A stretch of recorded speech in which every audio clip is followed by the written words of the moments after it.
El 16 de novembre de 1848 es va produir el combat d'Avinyó, una batalla dins la Segona Guerra Carlina que va enfrontar les tropes carlines i l'exèrcit isabelí. La Fira dels Matiners d'Avinyó se situa en aquest context històric i precisament la recreació del combat que es va produir al municipi és un dels principals atractius del certamen, que aquest any ha arribat a la seva tercera edició i es consolida plenament. Els mateixos avinyonencs i avinyonenques s'han implicat amb la fira i aquest fet permet que es puguin anar introduint novetats. Aquest any, per exemple, l'Aula de Música ha posat música en directe a l'espectacle del combat d'Avinyó, com dèiem, un dels punts forts del programa. Atraiem, no? Vull dir que és una festa singular, és diferent i atreu. I la gent valora molt, nota molt la implicació de la gent del poble.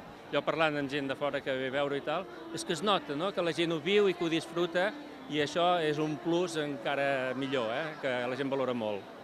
Aquest any, a banda de l'aspecte comercial, la raó de ser de la fira, també s'ha potenciat més l'aspecte gastronòmic i també l'ambientació. També s'han estrenat noves propostes com l'escallotada, que recrea un comiat de solter del segle XIX, i també la polca avinyonenca.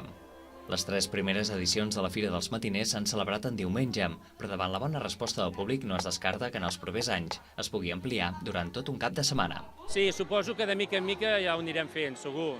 De certa manera, mira, ahir a la tarda amb l'assaig que es va fer aquí a la plaça hi havia ja molta gent a mirar l'assaig general.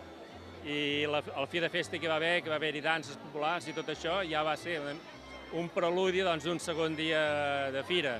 I sí, tard o d'hora segur que ho farem, en 2 dies, segur. Tot i que les representacions teatrals tenen una forta presència al programa, la fira també presenta una oferta comercial tant d'establiments del mateix municipi com de comerços i negocis provinents de fora. Entre les parades es podien trobar productes d'artesania i gastronomia o peces de vestir, tot plegat emmarcat en ple segle XIX, enmig de tropes, fusells i emboscades.